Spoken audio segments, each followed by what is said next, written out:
இது புரிந்து கொண்டு செயல்பட்டால் நித்திய ஜீவன் கிடைக்கும். ஜீவ புத்தகத்தில் பெயர் எழுதப்படாதவர்கள் அக்கினி கடலிலே தள்ளப்படுவார்கள். அதாவது இரண்டாம் மரணம் என்று சொல்லப்படுகிறது. இரண்டாம் மரணம், இரண்டாம் மரணம். வசனம் அந்த 14, 20, 14 பார்க்கிறோம் அல்லவா? மீண்டும் வாசிக்கலாம். அப்பொழுது மரணமும் பாதாளமும் அக்கினி கடலிலே தள்ளப்பட்டன. இது இரண்டாம் மரணம். இது இரண்டாம் மரணம். பிரியமானவர்களே, சொல்ல ஜீவ புத்தகத்திலே எழுதப்பட்டவனாக காணப்படாதவன் எவனோ அவன் அக்கினி கடலிலே தள்ளப்பட்டான். பிரியமானவர்களே, தானியேல் புத்தகம் எடுத்துக் கொள்ளுங்க. புத்தகத்திலே பெயர்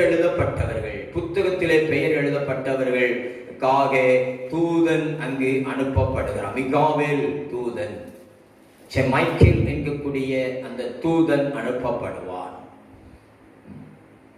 தூதன் அனுப்பப்பட காரணம் என்ன? ஜீவ புத்தகத்தில் பெயர் எழுதப்பட்டவர்கள். இன்னும் கூட இதை குறித்து இந்த வெளிப்படுத்தல் விசேஷம் 13 சொல்லப்படுகிறது. இந்த புத்தகத்தில் எழுதப்பட்டவர்கள் அல்லாமல் வேற நபர்கள் எல்லாரும் இந்த அதாவது அங்கு சொல்லப்பட்ட மிருகத்தை வணங்குவார்கள் என்று சொல்லப்படுகிறது. வாசிக்கலாம். அந்த உலகம் 8ஆம் வசனம் 13:8. உலக தோற்றம் முதல் அடிக்கப்பட்ட ஆட்டுக்குட்டியினுடைய ஜீவ புஸ்தகத்தில் பெயர் எழுதப்பட்டிராத பூமியின் குடிகள் யாவரும் அதை வணங்குவார்கள். பிரியமானவர்களே, நல்லா கவனிங்க. இந்த உலகத்திலே கர்த்தருடைய வாசஸ்தலத்திலே பரலோகத்திலே இருக்கக்கூடிய ஜீவ புத்தகத்திலே பெயர் எழுதப்படாதவர்கள் எல்லாம் இந்த பூமியிலே மிருகத்தையும் மிருகத்தின்குரிய எல்லாவற்றையும் வணங்குவார்கள், அதற்கு அடிபணிவார்கள் என்று சொல்லப்படுகிறது. அப்படிப்பட்டவர்களுக்காகவே அக்கினியும் கந்தமும் கொண்ட இரண்டாம் மரணமாகிய கடலில் அவர்கள் போடப்படுவார்கள் என்று சொல்லப்படுகிறது. எடுத்துக்கொள்ள வேண்டும். தானியேல் புத்தகத்துக்குள்ளே இருந்து மீண்டும் வரிசையாக நாம் ஒவ்வொன்றையும் பார்ப்போம். ஜீவ புத்தகத்தில் பெயர் எழுதப்படுகிறதுக்கும் இந்த கடைசி கால அனுபவங்களுக்குள்ள தொடர்புகள் என்னவென்று நாம் வாசிக்கலாம். பிரியமானவர்களே, இதோ அந்த நாட்களிலே அங்கு தானியேல் 12 இங்கு சொல்லப்படுகிறது. ஞானவான்கள் அங்கே வாசிக்கலாம். ஞானவான்கள் ஆகாய மண்டலத்தின் ஒளியைப் போலவும் அநேகரை நீதிக்குட்படுத்துகிறவர்கள் நட்சத்திரங்களைப் போலவும் என்றென்றைக்கும் உள்ள சதா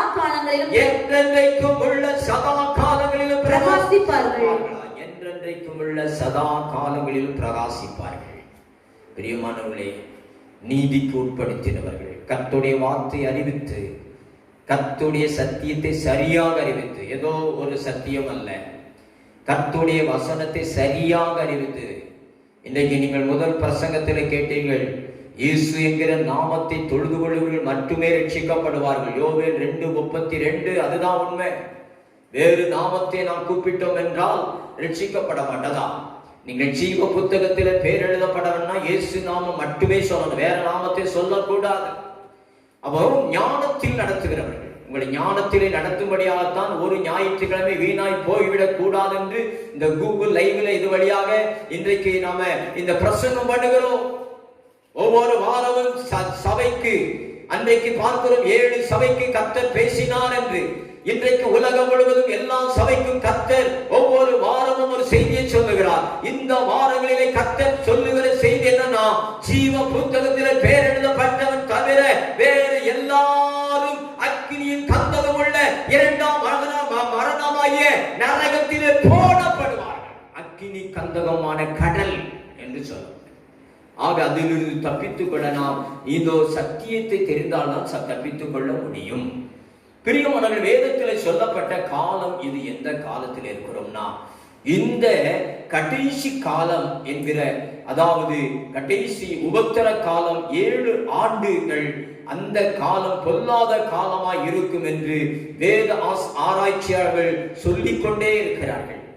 எனக்கு தெரிந்த அளவிலே நானும் உங்களோடு கூட இந்த வேத பகுதியை கர்த்தர் எனக்கு சொல்லிக் கொடுத்தபடி நான் உங்களோடு பேச இருக்கிறேன்.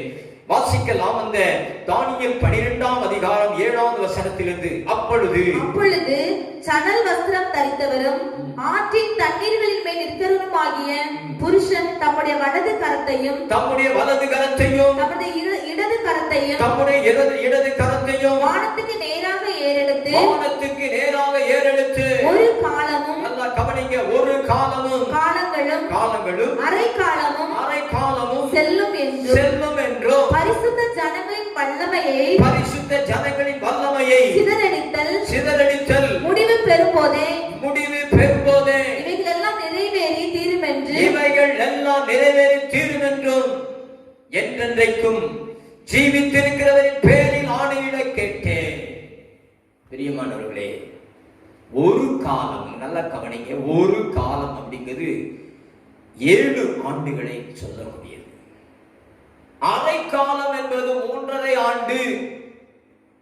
கூடுதலாக காலங்கள் அப்படிங்கும் போது அது இங்க பின்னால வேதத்திலே நாட்களை குறிக்கப்பட்டபடி ஒரு 45 நாட்கள் அங்கே சொல்லப்படுகிறது கூடுதலாக. அதாவது வேதத்தில் அங்கே நீங்க எடுத்துக்கொள்ளுங்க, வசனம் 11, 12 அந்த போது அன்றாட பலி நீக்கப்பட்டு பாழாக்கும் அருவருப்பு ஸ்தாபிக்கப்படும் காலம் முதல் 1190 நாள் செல்லும். 1190 நாள் செல்லும். இதுதான் 3.5 ஆண்டு காலம். 3.5 ஆண்டு காலம். அடுத்து பார்க்கிறோம் 12வது வசனத்திலே 1335 நாள் மட்டும் காத்திருந்து சேருகிறவன் பாக்கியவான். அல்லேலூயா. கையை வைத்து சொல்லுங்க, அல்லேலூயா. பிரியமானவர்களே, இந்த 3.5 ஆண்டு அப்படின்னு இங்க சொல்லும்போது அங்கே முதல் 3 ஆண்டுல அன்றாட பலி நிறுத்தப்பட்டு, இன்னைக்கு என்ன காலம்? அன்றாட பலி நிறுத்தப்பட்ட காலம் இதுவல்லவா? அன்றாட பலி நிறுத்தப்பட்டு என்ன நடக்கிறதா? பாழாக்கும் அருவருப்பு ஸ்தாபிக்கப்படும் காலம். முதலாவதாக நல்லா கவனிங்க, பிசாசுக்குரிய எல்லாம் முதன்மையாக்கப்படும். எங்க அந்த அருவருப்பு இருக்கக்கூடாது, அங்க வந்து அருவருப்பானது நிற்கும். பரிசுத்த ஸ்தலத்தில் அருவருப்பான காரியம் இடம்பெறும். அப்படியான இடத்தை பிடிக்கக்கூடிய ஒரு காலம், பாழாக்கும் அருவருப்புக்கு இடம் கொடுக்கிற காலம், அன்றாட பலி நிறுத்தப்படுகிற காலம். முதல் 3.5 ஆண்டு. இந்த ஆண்டு காலம் என்பது இங்கு இந்த ஆண்டுகளிலே பரிசுத்தவான்களுடைய இதோ விசுவாசம் சோதிக்கப்படும்படியாக இருக்கும். அந்த நாட்கள் அநேகர் சுத்தமும் வெண்மையுமாக்கப்பட்டு புடமிடுவர்களாய் விளங்குவார்கள். ஒரு பக்கம், இன்னொரு பக்கம் துன்மார்க்கரோ துன்மார்க்கமாய் நடப்பார்கள். துன்மார்க்கரில் ஒருவனும் உணரான், ஞானவான்களோ உணர்ந்து கொள்வார்கள். வசனம் 10 வாசிக்கலாம். இதோ வசனம் 10. அநேகர்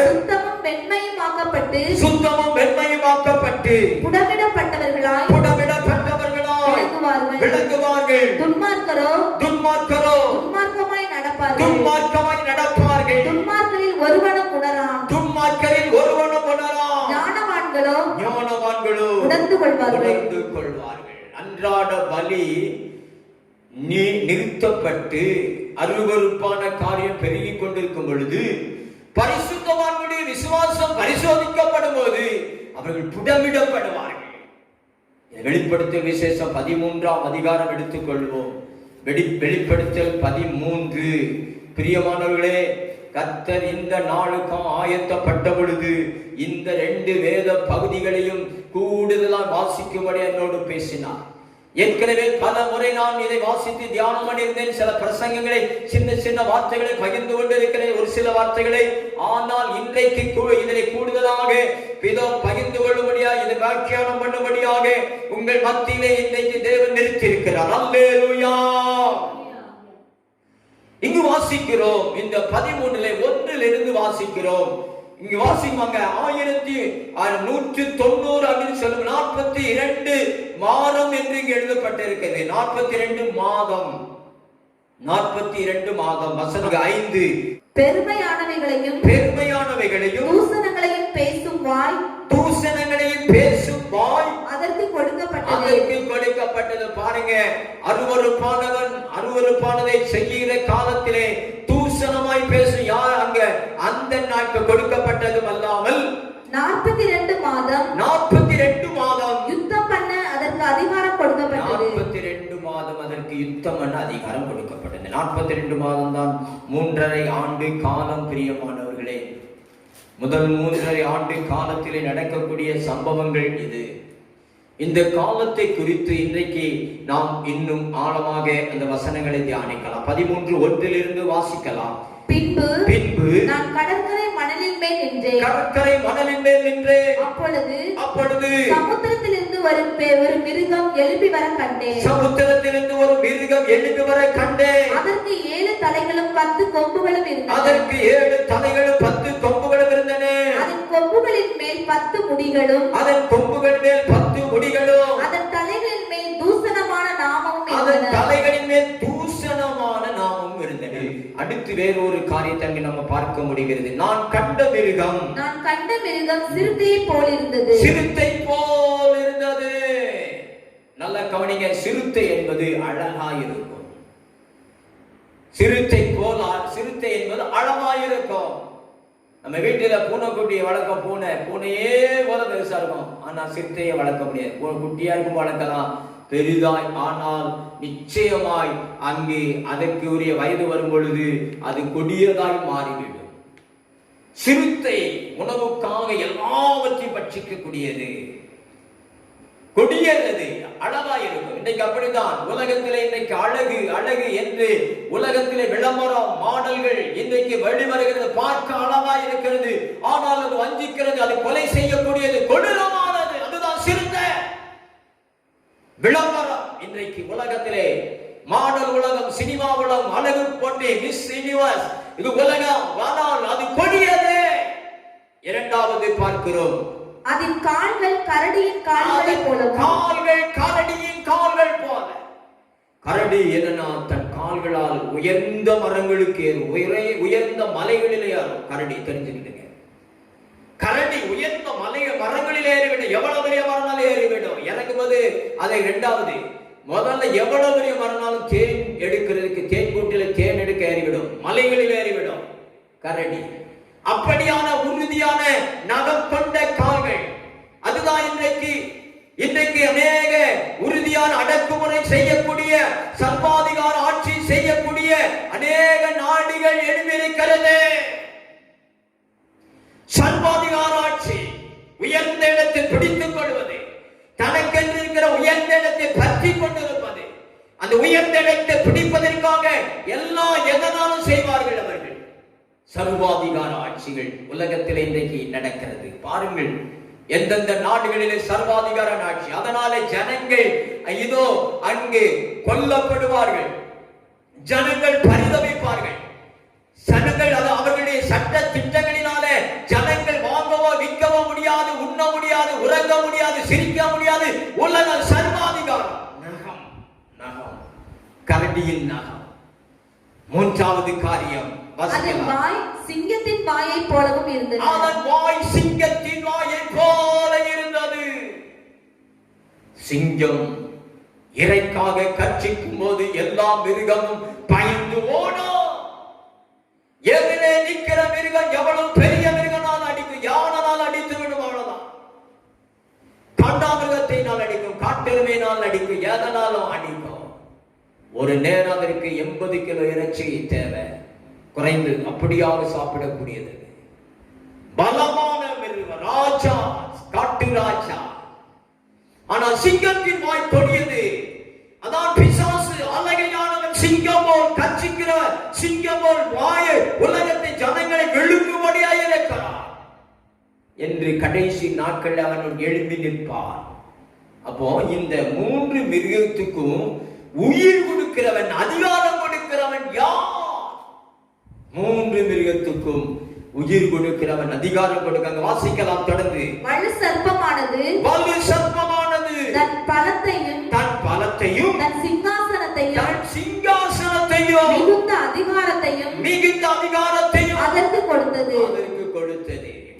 சர்ப்பம், ஆதியிலே ஏதேன் தோட்டத்தில் இன்பவனத்திலே தோன்றின சர்ப்பம், ஏவாளை வஞ்சித்தது அதே சர்ப்பம் ஒரு நாள் இயேசு சாமி 40 நாள் உபவாசத்துக்கு பின்பாக அவருக்கு முன்பாக நின்றது. அவரை பார்த்து சொன்னது, இந்த கல்லை அப்பமாக்கும். அவருக்கு தெரியும் கல் அப்பமாக்க ஒரு பெரிய காரியம் இல்லை, ஆனால் கர்த்தர் வசனத்தை கொண்டு அவனை விரட்டுவார். அடுத்தது சொல்லுவான். அடுத்தது என்ன சொல்லுவான்னா, இதோ நீ சாஷ்டாங்கமா விழுந்து என்னை வணங்குவா எல்லாத்தையும் உனக்கு தந்துருவேன் சொல்வார். கர்த்தர் ஒருவரை தவிர வேற யாராயும் ஆராதிக்க கூடாது வசனம் சொல்வார். அப்ப என்னன்னா, இந்த உலகம் அவனை வணங்க வேண்டும். அதாவது சிங்காசனம், அவன் சிங்காசனத்தை எல்லாரும் வணங்கணும். அந்த அதிகாரத்தை இந்த மிருகங்களுக்கு கொடுக்கிறான். மிருகம் என்னது? நல்லா கவனிங்க. வர்த்தகம், மாடல் உலகம், அதை வணங்குவான். ஜனங்கள் அதில் விழுந்துவான். அதற்காகவே தன் முழு உயிரையும் பணைய வைப்பான், தன் புத்தியை செலவழிப்பான். இரண்டாவது, உலகத்திலே நாம பார்த்தோம், கரடி தன்னுடைய சர்வாதிகார உலகத்திலே பல அதிகாரத்தை பிடித்துக் கொள்வதற்காக அநேகர் அடிமைப்படுத்துவான், கொலை செய்வான், பல்வேறு விதத்திலே வஞ்சிப்பான். மூன்றாவது, தன் இலைக்காக, தன்னுடைய சுயத்துக்காக, தன்னுடைய காரியத்துக்காக என்னன்னாலும் செய்வான். எத்தனை வேற நாளும் கொலை செய்வான். கொடிய மனுஷர்கள் வாழும் காலம். மனிதன் மனிதனை பார்த்து பயப்படுகிற காலம் வரும்னு கர்த்தர் 2014 சொன்னதை நான் கடந்த நாளிலே வாசித்தேன். திக்கு தரிசனமாய் கர்த்தர் சொல்லியதை எழுதி வைத்திருந்த பாட்டு. மனிதன் மனிதனை பார்த்து பயப்படுகிற காலம். இப்ப எப்படி சொல்லுங்கனே, எவன் எப்படி யாரை கடத்த போறான்னு தெரியல. மனித வெடிக்குண்டுகள், வீட்டுல வந்து தண்ணி கேட்டாலும் தண்ணி கேட்டு உள்ள எடுக்கப்படுகிற பிள்ளை, வாசலுக்கு பிள்ளையை தூக்கிட்டு போயிடுறா. இன்னைக்கு மருத்துவமனைகளில் கடத்தப்படுகிற பிள்ளைகள், உலகத்தில் சிறு பிள்ளைகளை கடத்துகிறார்கள், வாலிப பிள்ளைகளை கடத்துகிறார்கள். போத பழக்கம், மனிதனை மனிதன் தொன்று கொண்டிருக்கிறான். ஓ, தன்னுடைய லாபத்துக்காக, சுயத்துக்காக அநேகரை கொலை செய்கிறான். புடி போத பழக்கத்தில் அடிமைப்படுத்தும் பண்ணுகிறான். கல்லூரிகளில் இன்னைக்கு போதை கலாச்சாரத்தை உண்டு பண்ணுகிறான். உடனே இதெல்லாம் யாரு வாய்? சிங்கத்தின் வாய். சிங்கத்தின் வாய். குடிகார ஆவிகள், வேசித்தன ஆவிகள், விபச்சார ஆவிகள், எல்லா ஆவிகளும் சிங்கத்தின் வாய்தான். அதான் நாங்க பார்க்கிறோம். அவன் கர்ச்சிக்கும் சிங்கம் போல திரிகிறான்.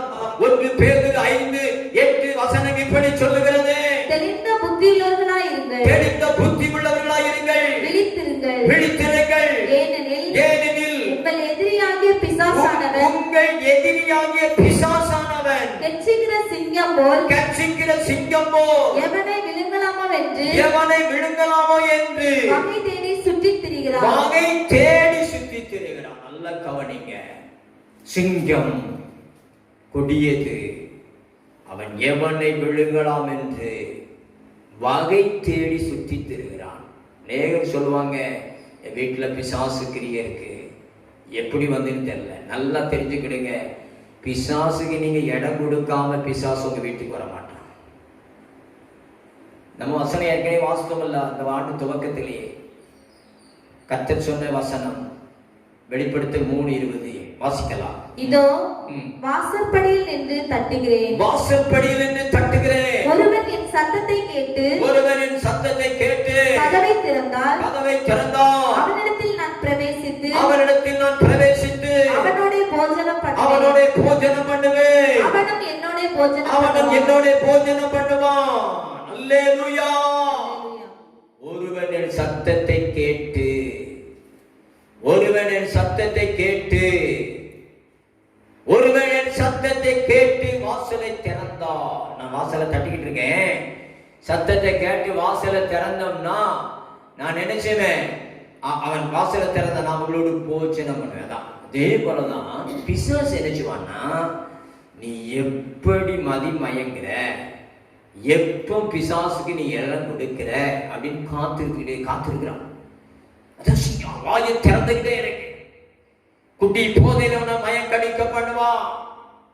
இன்னைக்கு மது மாயை அப்படின்னு ஏன் இன்னைக்கு அநேக வழியில விபச்சார பாவம் உலகத்திலே இன்னைக்கு கொடிய காலம். இன்னைக்கு கையில வந்திருக்கிற இந்த மொபைல் போன் வழியாக, இன்டர்நெட் வழியாக அருவருப்பான ஆபாசமான காரியம் என்று சொல்லி நமக்கு மனுஷர்களை எதெல்லாம் காணக்கூடாது அதெல்லாம் இன்னைக்கு காண வைக்கிறான். மதி மயங்க வைக்கிறான், புத்தி கெட்டு போக வைக்கிறான். எப்படியோ பிசாசானவன் சிங்கம் போல் கர்ச்சிக்கிற சிங்கம் போல் விழுந்து விடும்படியாக அநேக பிள்ளைகள் ஆத்துமா இன்னைக்கு அழிந்து கொண்டிருக்கிறது. சிறு வயதிலேயே ஆத்துமாவை கொள்ளை போகிறான், சிறு வயதிலே ஆத்துமாவை கொண்டு போகிறான். கர்ச்சிக்கும் சிங்கம். சின்ன பிள்ளைகளுக்கு ஒரு விதமான பாவம், வாலிப பிள்ளைகளுக்கு ஒரு விதமான பாவம், நடுத்தர வயது உள்ளவர்களுக்கு ஒரு விதமான பாவம், முதியவர்களுக்கு ஒரு விதமான அடிமைத்தனம். ஓ, எத்தனை கொடிய காரியங்களையாவது செய்து நீ விழிப்பில்லாத போது உனக்குள்ளே அவன் வாசம் பண்ண ஆயத்தமா இருக்கிறான். நீ ஆகவே சகோதரா சகோதரி, நீ ஒவ்வொரு நாளும் விழிப்புள்ளவரா இருக்கும்படியாக அதிகாலையில் எழுந்து ஜெபம் பண்ணி வேதத்தை வாசித்து ஆயத்தப்படுவாய் என்றார். கர்ச்சிக்கும் சிங்கமாய் பிசாசு வந்தாலும் அவனை உன்னால விரட்ட முடியும். நீ ஜெபிக்க ஜெபிக்க உன் அருகில் பிசாசு அவனை வர முடியாது, உன் இல்லத்துக்கு பிசாசு வர முடியாது. பிசாசானவன் உங்கள் வீட்டிலே உங்களை அடிமைப்படுத்தும் விதமாக யாதொன்றை மிச்சியாதிருப்பாயாக. 10 கற்பனையிலே 1. அடுத்தவன் மனைவி, அடுத்தவன் மாடு, அடுத்தவனுடைய நிலவலம், அடுத்தவனுடைய எதையும் நீ இச்சியாதே. இன்னைக்கு இதன் மேலாக இச்சிக்கக்கூடிய ஒரு நிலையை உண்டு பண்ணுகிறதான் இதோ சிங்கமானவன் பிசாசானவன் உங்களை விழுங்கும்படியாக இருக்கிறான். கொடிய காலம், கொடிய காலம். பிரியமானவர்களே, இதை நீங்கள் வேதத்திலே நன்கு ஆராய்ந்து பார்ப்போம் என்றால் இன்றைக்கு நம்ம பிசாசுக்கு இடம் கொடுக்காதபடி எச்சரிக்கை, சோதனைக்கு உட்படாதபடி நீங்கள் விழித்திருந்து ஜெபம் பண்ணுங்க. பிரியமானவர்களே, கர்த்தருடைய நாள், கர்த்தருடைய நாள் என்று நாம் எதிர்பார்க்கிறது இல்ல, நான் ஆயத்தமாக வேண்டும். 13:8 உலக தோற்றம் முதல் அடிக்கப்பட்ட ஆட்டுக்குட்டியினுடைய ஜீவ புஸ்தகத்தில் பேர் எழுதப்பட்டிராத பூமியின் குடிகள் யாவரும் அதை வணங்குவார்கள்.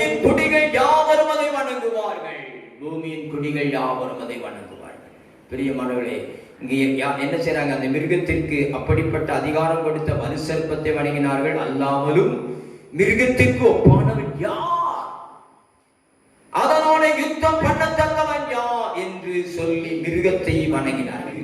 14:8 இருந்து வாசிக்கலாம். வேறொரு தூதன் பின் சென்று பாபிலோன் மகாநகரம் விழுந்தது. தன் வேசித்தனமாகிய உக்கிரமான மதுவை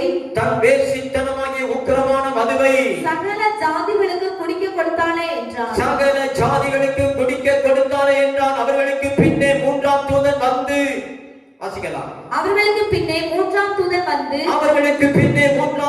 வந்து மிகுந்த சத்தமிட்டு மிருகத்தையும் அதன் சொரூபத்தையும்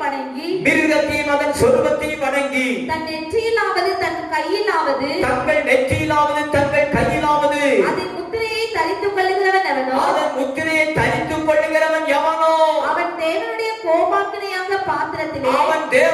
கோபாக்கினியான பாத்திரத்திலே கலப்பில்லாமல் வார்க்கப்பட்ட அவருடைய உக்கிரமாகிய மதுவை குடித்து பரிசுத்த தூதர்களுக்கு முன்பாகவும் ஆட்டுக்குட்டியானவருக்கு முன்பாகவும் அக்கினியினாலும் கந்தகத்தினாலும் பாதிக்கப்படுவான். என்ன அப்படின்னா, இந்த உலகத்தின் மாயைக்கு, உலகத்தின் சட்டதிட்டத்துக்கு, உலகத்திலே தனக்கு வேலை வேணும், உலகத்திலே தன் தொழில் நடக்கணும், அதனால மந்திரவாதத்துக்கு போவான். உலகத்திலே தனக்கு வேலை வேணும்னு சொல்லி கர்த்தரை மறுதலிப்பான். நான் கிறிஸ்தவன் இல்லை என்று சொல்லி விடுவான். உலகத்திலே தனக்கு சில லாபம் வேணும் என்பதற்காக தன் அடையாளத்தை மாற்றிக் கொள்வான். இதையெல்லாம் செய்யும்போது அவன் அந்த மிருகத்துக்கு இடம் கொடுக்கிறான். அதெல்லாம் அதுக்கு மேலான ஒரு காரியம் நடக்கிறது. என்னன்னா, இந்த இங்க எழுதப்பட்டிருக்கிறபடி 13ஆம் அதிகாரம் 14 மிருகத்திற்கு முன்பாக அந்த அற்புதங்களை செய்யும்படி தனக்கு கொடுக்கப்பட்ட சத்துவத்தினாலே பூமியின் குடிகளை மோசம் போக்கி பட்டயத்தினாலே காயப்பட்டு பிழைத்த மிருகத்திற்கு ஒரு சொரூபம் பண்ண வேண்டும் என்று பூமியின் குடிகளுக்கு சொல்லிற்று. பிரியமானவர்களே, உலகத்திலே வர்த்தகம், இந்த கொடிய காயம் என்கிறது வர்த்தகம் விழுந்து போனது. மாநகரே விழுந்தது என்று சொல்லப்பட்டபடி உலகத்திலே விழுந்து எழுந்து விட்டது. வர்த்தகம் அவ்வளவுதான், முடிஞ்சு போச்சுன்னு ஒரு காலம் 2008ஆம் ஆண்டிலே உலகத்திலே வர்த்தகத்தின் வீழ்ச்சி வந்தது. விழுந்து போனது எல்லாம் பெரிய வல்லரசுகள் என்று சொல்லப்பட்ட பொழுதும் ஒரு சில நாடு எழும்பி விட்டது. புதிய நாடுகள் வளர தொடங்கிவிட்டது. இதனால புதிய நாடுகள் வளர தொடங்கின நாடுகளை நீங்கள் பார்ப்பீர்கள் என்றால் அந்த நாடுகளிலே விக்கிரகங்கள் பெருகின நாடுகளாய் இருக்கும். அந்த நாடுகள் கர்த்தருடைய விசுவாசத்துக்கு எதிரானதாய் இருக்கும். உலகத்திலே கணக்கிட்டு பாருங்கள் நீங்கள் எந்தெந்த நாடுகள் என்று. ஒரு காலகட்டத்திலே வர்த்தகத்திலே முன்னோடியாய் இருந்த நாடுகளை விட இன்றைக்கு முன்னோடிகளாய் இருக்கிற நாடுகள், வர்த்தகத்திலே முன்னோடிகளாய் இருக்கிற விக்கிரக ஆராதனை உள்ள நாடுகள். இவர்கள் தங்கள் இயல்பான குணத்தை வெளிப்படுத்துவார்கள். எல்லா நாளும் ஒன்றுதான். பரிசுத்த நாளை வீணடிப்பார்கள். பரிசுத்த காரியங்களை மறந்துவிடப்படியே செய்வார்கள்.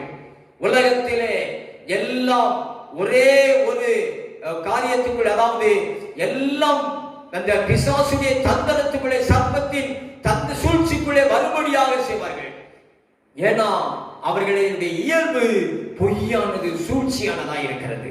அங்க அதான் வாசிக்காது, ஒரு சொரூபம் பண்ண வேண்டும் என்று பூமியின் குடிகளுக்கு சொல்லிட்டு. நீ உலகத்துல பாருங்க, பெரிய பெரிய விக்கிரகங்களை உருவாக்குறாங்க.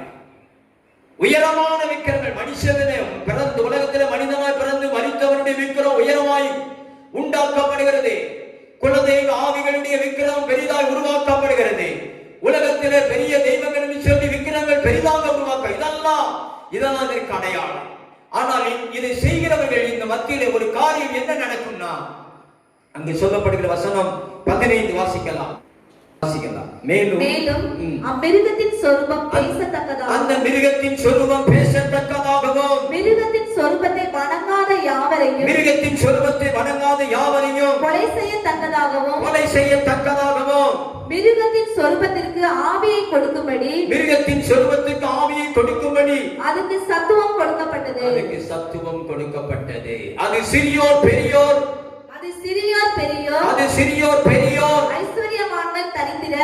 ஐஸ்வரியவான்கள் தரித்திர, சுயாதீனர், அடிமைகள், இவர்கள் யாவரும்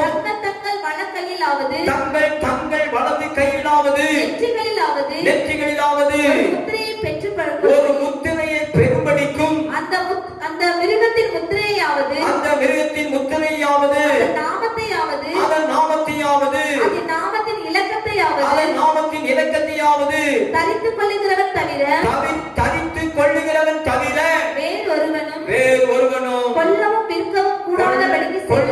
விற்கவும் கூடாதபடி வாங்கவும் விற்கவும் கூடாதபடிக்கு செய்தது. இதிலே ஞானம் விளங்கலாம். இதை புரிந்து கொள்ள ஞானம் தேவை. அந்த மிருகத்துடைய இலக்கத்தின் புத்தியுள்ளவன் கணக்கு பார்க்க கடவான். அது மனுஷனுடைய இலக்கமாய் இருக்கிறது. அதனுடைய இலக்கம் 666.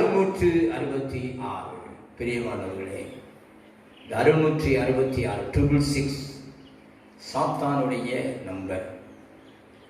இந்த மிருகத்தின் நம்பர், மிருகத்தின் இலக்கம். இன்றைக்கு நீங்கள் பாருங்க, வெப்சைட் ஓபன் பண்ணோம்னா www போட்டால் என்ன ஆகும்? அது ஓபன் ஆகும். அது யாரு? அது நியூமராலஜி படி என்கிறது 6ஆம் நம்பரை குறிக்கிறது, 666. இன்றைக்கு பார்கோடில் தான் எல்லா கணக்கு வழக்கு செயலாடும். அந்த பார்கோடில் இடையில இருக்கிற கேப்பில் எல்லாம் 666 இருக்கிறது.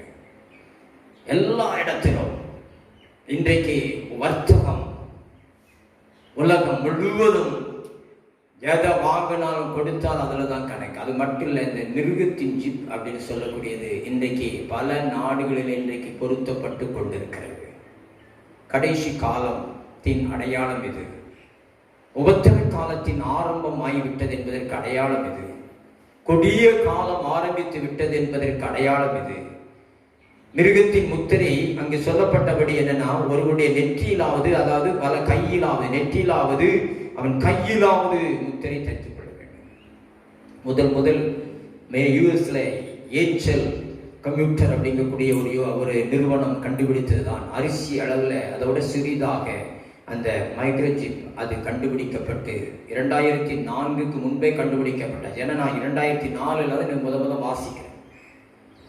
அந்த நாட்களில் அது கண்டுபிடிக்கப்பட்டு அது உலகத்திலே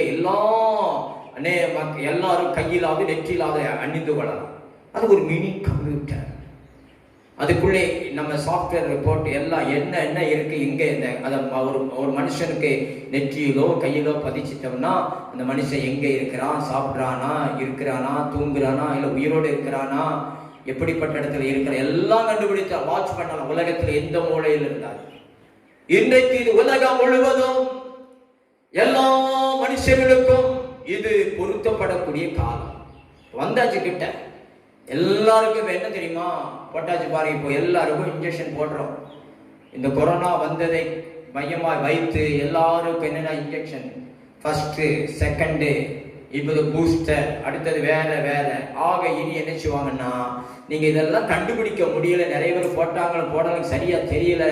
எல்லாருக்கும் இந்த தடுப்பூசி போட்டவங்க எல்லாரும் இப்ப என்ன சொல்றாங்கன்னா, நிறைய நாடுகளில் எங்க நாடுகளுக்கு நீங்க தடுப்பூசி போட்டாதான் வரணும், அடுத்து பூஸ்டர் போட்டாதான் வரணும்.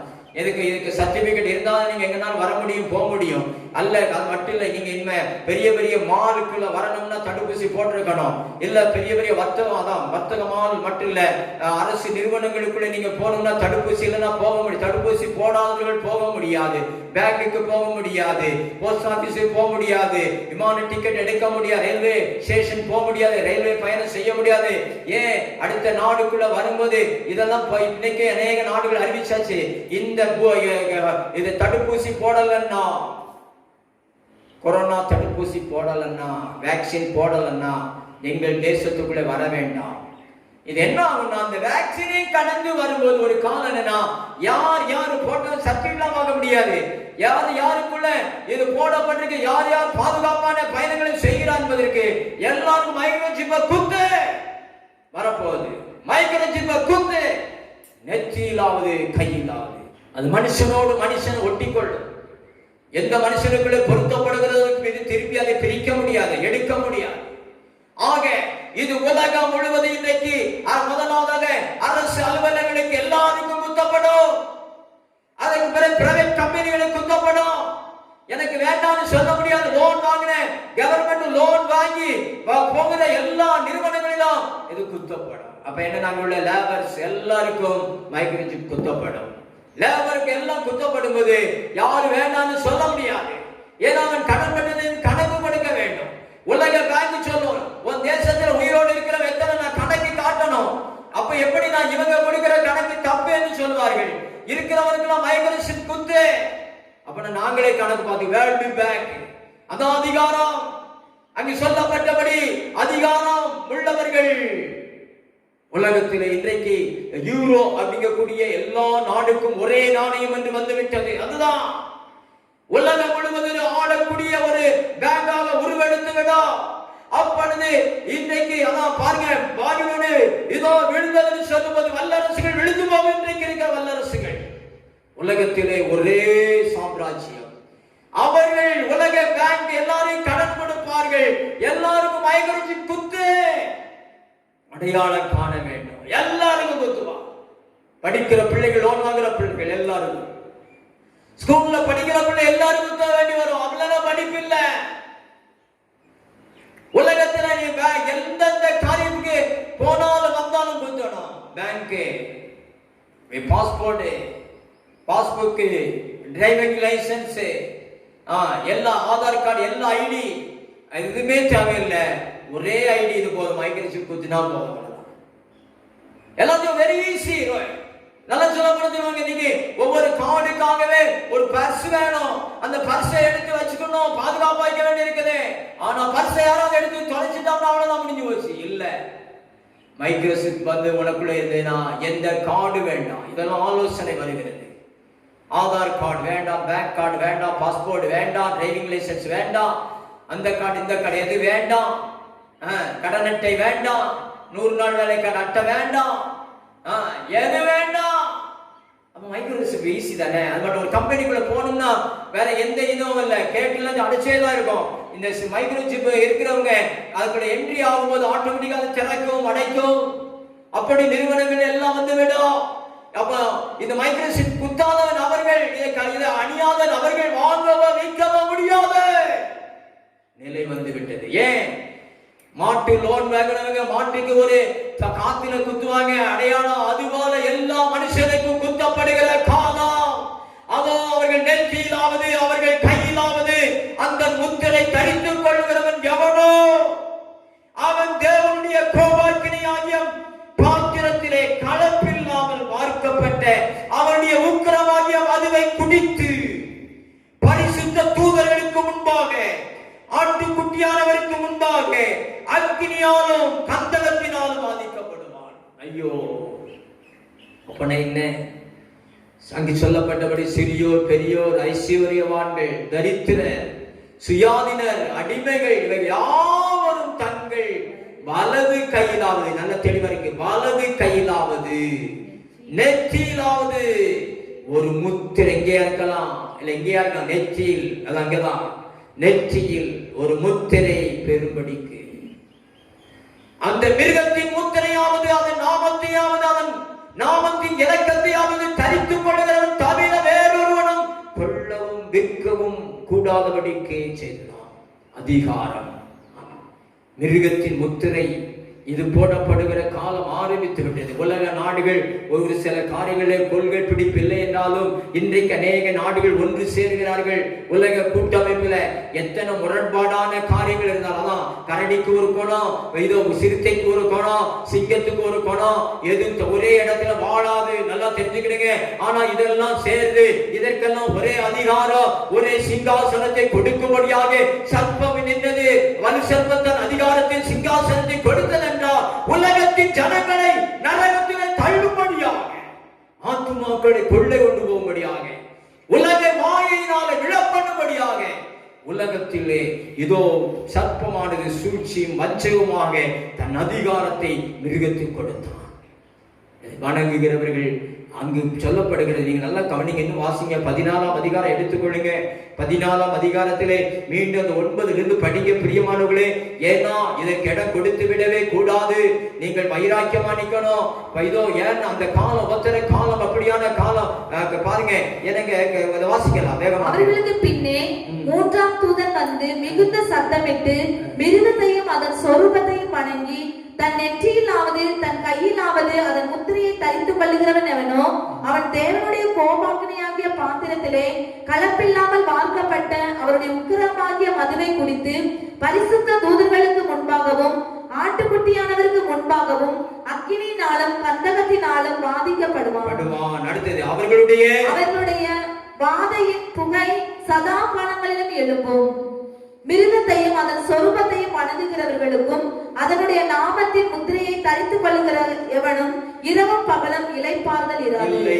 தேவனுடைய கற்பனைகளையும் இயேசுவின் மேலுள்ள விசுவாசத்தையும் காத்துக் கொள்ளுகிறவர்களாகிய பரிசுத்தவான்களுடைய பொறுமை இதிலே விளங்கும். அதான் தேவனுடைய கற்பனைகளை இயேசுவின் மேலுள்ள விசுவாசத்தை காத்துக் கொள்ளுகிற பரிசுத்தவான்களுக்கு மகா மன உறுதி தேவை. ஏன்னா பின்பு பரலோகத்திலிருந்து ஒரு சத்தம் உண்டாக கேட்டேன், அது கர்த்தருக்குள் மரிக்கிறவர்கள் இது முதல் பாக்கியவான் என்று எழுது. நல்லா கவனிங்க, மரணம் எல்லாத்துக்கும் ஒன்றுதான். ஆனால் கர்த்தருக்குள்ள மரிக்கிறவன் பாக்கியவான். கர்த்தருக்காக சிறை கொண்டு போவான், கொல்லப்படுவான். இந்த கால கட்டத்திலே சிதைக்கப்படுவான், நொறுக்கப்படுவான். எப்படியோ மரித்தாலும் கர்த்தருக்குள்ளே மரிக்கிறவன் பாக்கியவான்கள். இந்த காலத்திலே அநேகர் வஞ்சிக்கப்படுவார்கள், தூசிக்கப்படுவார்கள். மீண்டும் 13 தொடக்கத்திலிருந்து வரும்போது 42 மாதம் வரும்போது பரிசுத்தவான்களையும் ஏன் கர்த்தருடைய ராஜ்யத்தில் தூசிப்பார்கள். 13:6 அது தேவனை தூசிக்கும்படி தூசிக்கும்படி அது தேவனை தூசிக்கும்படி தன் வாயை திறந்து அவருடைய நாமத்தையும் அவருடைய வாசஸ்தலத்தையும் பரலோகத்தில் வாசமாய் இருக்கிறவர்களையும் தூசித்து பரலோகத்தில் வாசமாய் இருக்கிற தூசிச்சது. இதுதான் நடக்கிறீங்க, நடக்கலையா? கர்த்தரை தூசிக்கிறார், கர்த்தருடைய ஊழியக்காரனை தூசிக்கிறார். கர்த்தர் எங்கே இருக்கிறார் கேள்வி கேட்கிறார். தனக்கென்று சிலைகளை செய்து வைத்து விட்டு மனிதன் காலிலே விழுந்து விட்டு மனுஷன் தேவன் என்று சொல்லுகிறவன் கர்த்தர் எங்க இருக்கிறாரியா அப்படின்னு கேள்வி கேட்கிறான், தூசிக்கிறான். இந்த காலம் தான் ஆரம்பிச்சாச்சு. இந்த யுகத்தில காலம் ஆரம்பித்தாது. பிரியமானவர்களே, ஆலயங்கள் இடிக்கப்படுகிறது. கர்த்தருடைய பிள்ளைகள் ஊழியங்களுக்கு விரோதமாக எழுந்திருக்கிறார்கள். இதான் ஆரம்பிச்சாச்சு. அங்க தொடர்ந்து சொல்லப்படுகிறது, மேலும் பரிசுத்தவான்களோட யுத்தம் பண்ணி அவர்களை ஜெயிக்கும்படிக்கு அதற்கு அதிகாரம் கொடுக்கப்பட்டது அல்லாமல் ஒவ்வொரு கோத்திரத்தின் மேலும் ஆசைக்காரர் மேலும் ஜாதிகள் மேலும் அதற்கு அதிகாரம் கொடுக்கப்பட்டது. எல்லாரும் மேலும் அதிகாரம். யாருக்கு அதிகாரம்? அந்த மிருகத்துக்கு அதிகாரம். என்னன்னா, பரிசுத்தவான்களுக்கு விரோதமாக, கர்த்தருக்கு விரோதமாய் தூசிக்கும்படியாக, கர்த்தருடைய நாமத்தை தூசிக்கும்படியாக, பரத்தில் இருக்கிறவர்களை தூசிக்கும்படியாக, பரிசுத்தவான்களுக்கு யுத்தம் பண்ணும்படியாக, பரிசுத்தவான்களுடைய யுத்தம் பண்ணி ஜெயிக்கும்படியாக. அதற்கு அதிகாரம் கொடுக்கப்பட்டதும் அல்லாம எல்லா கோத்திரம் பாசைக்கார ஜாதிகள் மேல் அதிகாரம் கொடுக்கப்பட்டது. ஆனா உலக தோற்றம் முதல் அடிக்கப்பட்ட ஆட்டுக்குட்டியாவுடைய ஜீவ புத்தகத்தில் பேர் எழுதப்பட்டிராத பூமியின் குடிகள் யாவரும் அதை வணங்குவார்கள். அதை வணங்கக்கூடியவர்கள் அங்கு பாருங்க, தொடர்ந்து சொல்லப்படுது வசனம் 10. சிறைப்படுத்தி கொண்டு போகிறவன் சிறைப்பட்டு போவான். பட்டயத்தினாலே கொல்லுகிறவன் பட்டயத்தினாலே கொல்லப்பட வேண்டும். பரிசுத்தவான்களுடைய பொறுமையும் விசுவாசமும் இதிலே விளங்கும். சிறைப்பட்டு போகிறவன் சிறைப்பட்டு போவான், கொல்லப்படுகிறவன் கொல்லப்படுவான். அந்த காலம். இந்த நாட்களிலே கர்த்தருடைய ஊழியங்களுக்கு விரோதமாக இதோ எழும்புகிறது. பரிசுத்தவான்களுக்கு விரோதமாக இதோ அவன் எழுப்பி நிற்கிறான். பிசாசானவன் எழுப்பி நிற்கிறான். அவருடைய சேனை எழுப்பி நிற்கிறது. அது கர்த்தர் அதிகாரம் கொடுக்கலாம், செய்ய முடியாது. ஆக பிரியமானவர்களே, இந்த நாட்களில் அநேகர் சோதிக்கப்படுவார்கள். தானியேல் புத்தகம் 12ஆம் அதிகாரம் எடுத்துக் கொள்ளும்போது அங்கு சொல்லப்பட்டபடியே இதோ இங்கும் இது சொல்லப்படுகிறது.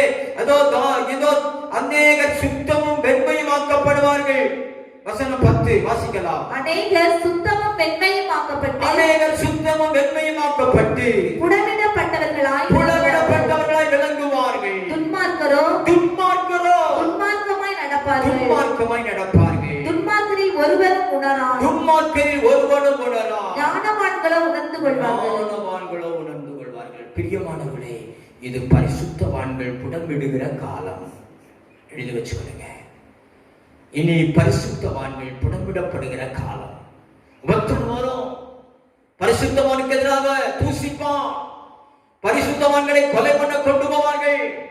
பரிசுத்தவான்களை சிறைபிடிப்பார்கள்.